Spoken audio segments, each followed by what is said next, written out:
Good morning, class 11th. The lesson forms of business organization. We are moving ahead to end this chapter. We are discussing today the important documents which are required at the time of formation of a company. What are those important documents? These are: number 1, memorandum of association; number 2, article of association; and number 3, prospectus. Memorandum of association. It is a document which is very essential and main document of a company.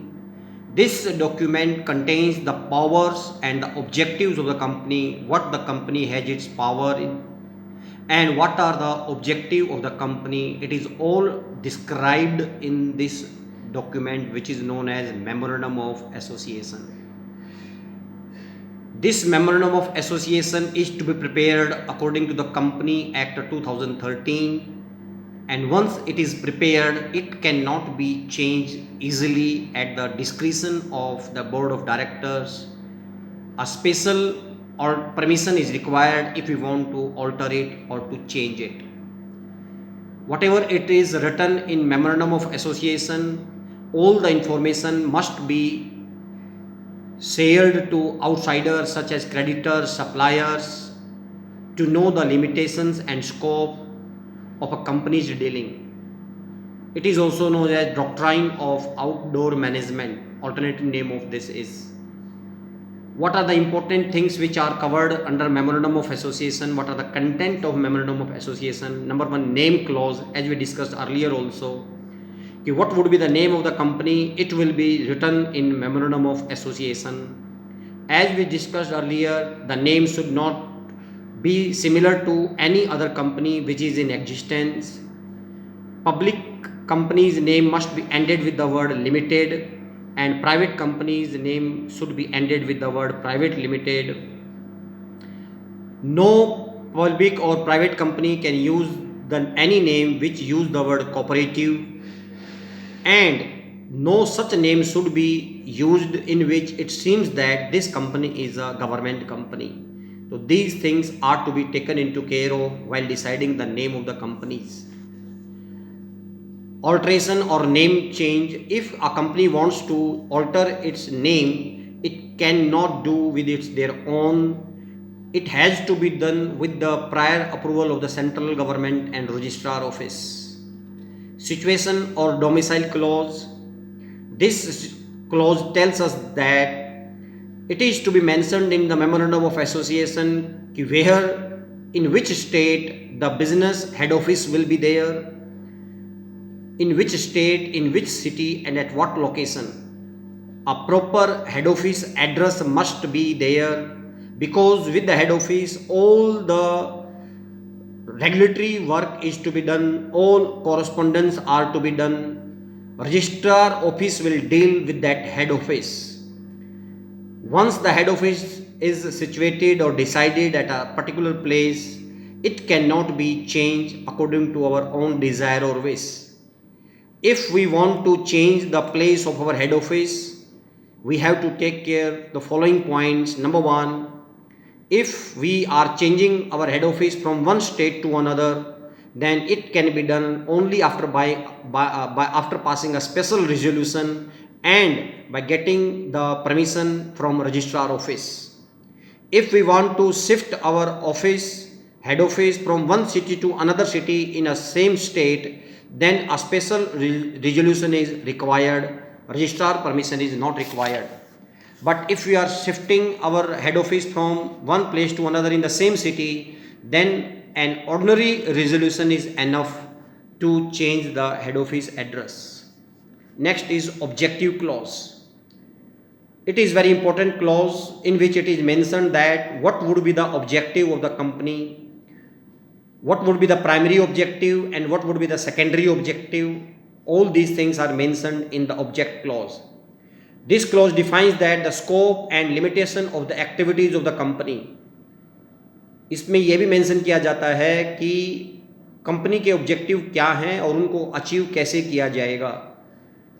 The objective must be legal, It should not be contrary to provision of the any law, and it must not be immoral, अनैतिक नहीं होना चाहिए, and objective cannot be changed without the prior permission of company law board. Liability clause. What the liability clause tells us that what would be the liability of each member of the organization, that has to be mentioned in this liability clause in memorandum of association.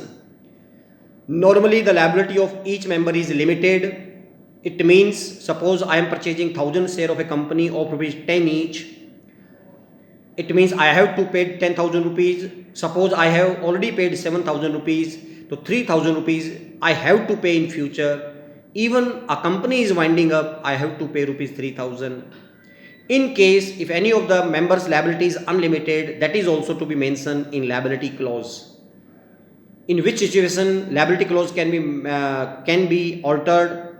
If a company wants to make an alteration in the liability clause, then it must pass a unanimous resolution in the meeting. Then capital clause, what would be the capital of the company, what will be its registered capital or authorized capital, and how many shares initially company is going to issue, all these things must be mentioned in the capital clause. Without the prior permission of registrar office, a company cannot raise or increase its authorized capital. Company has to achieve the permission. Association or subscription clause, this clause tells us that in this the board of directors of that company will declare in written that we have fulfilled all the legal formalities, we have purchased the qualification shares, and we are responsible for each and every activity of the organization. Such declaration will be given by the members in written. We, the several persons whose name and address are submitted, are desirous of being formed into company in accordance with the MOA, and we undertake to take the qualification shares. This clause cannot be altered. So these were contents of memorandum of association. The second important document is article of association. It is the another important document which is prepared by the company according to its own internal rules and regulation. This article of association tells us the power, the duty, the rights of manager, officers, board of directors. Generally, all the companies prepare their own article of association.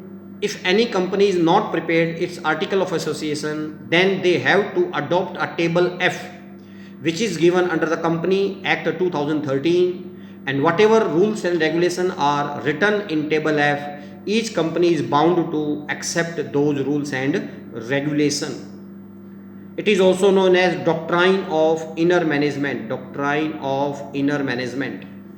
What is written in this article of association? Amount of share capital and different kinds of share, rights of each type of shareholder, procedure of making allotment, procedure for issuing certificate, how to transfer the share from one person to another, how to forfeit the share, appointment of directors, removal of directors, duties, rights of directors, how to declare the dividend. All these things are mentioned in article of association. Article means the article of association of a company as originally framed or as it is altered from time to time. Alteration can be done in article of association by passing a special resolution subject to the following condition. What are those conditions? Number one, the alteration must not be contrary to the provision of memorandum of association.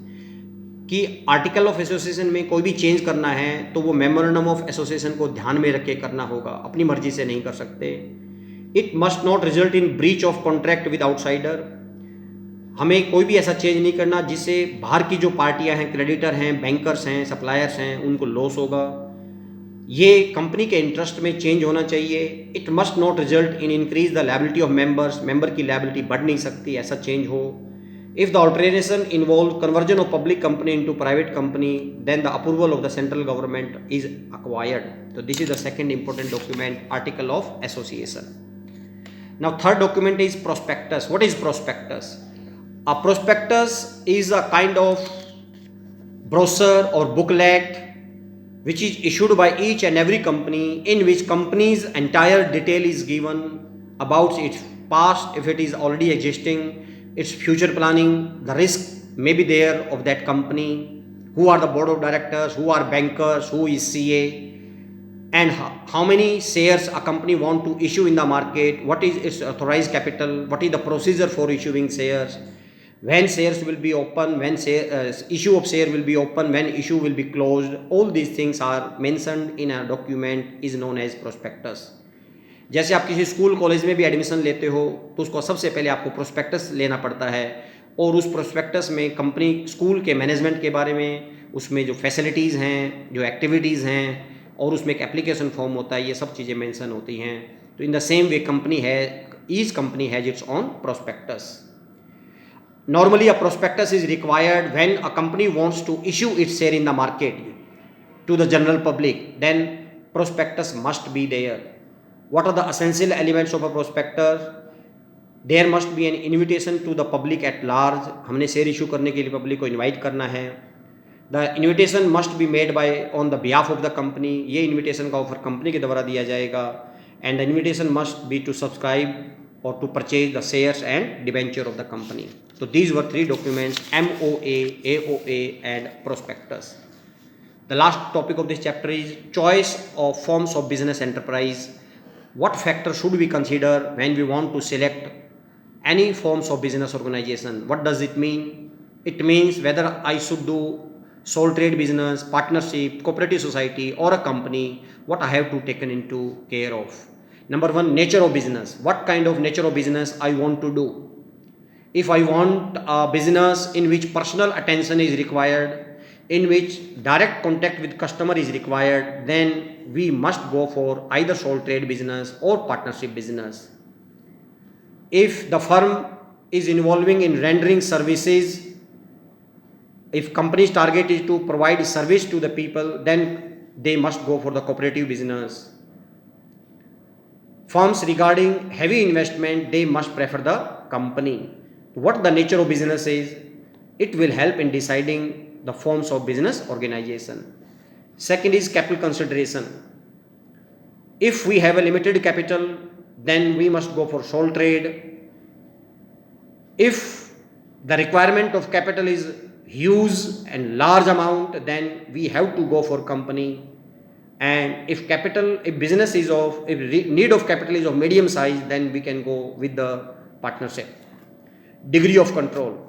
What is our choice? How much control we want on our business?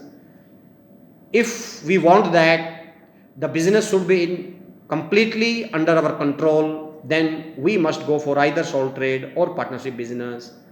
And if we have enough resources and we believe in democratic system, then we can go for company. Legal formalities. If we want to start a business where legal formalities are less, then preferable business is sole trade or partnership business. But if we are not bothered for such kind of things, then company is the best option. Liability clause. What the liability we want to keep for our business as an owner. If I am ready to take more and more risk, then I can go for the company business. If I am not ready to take more risk, then I can go for sole trade business and all. Managerial ability. The business venture required efficient management to run it smoothly. And efficient management is possible if we hire professional people who are expert in their field with their qualification and their experience. Then such kind of professionals are available in company only. It is not possible for a sole trader to hire professional people. Flexibility of operations. Flexibility of operation means you want to change your decision time to time. You want to be flexible in your business. Then sole trade or proprietorship or partnership business is the best option where things can be changed easily. And continuity. What is the meaning of continuity? Continuity means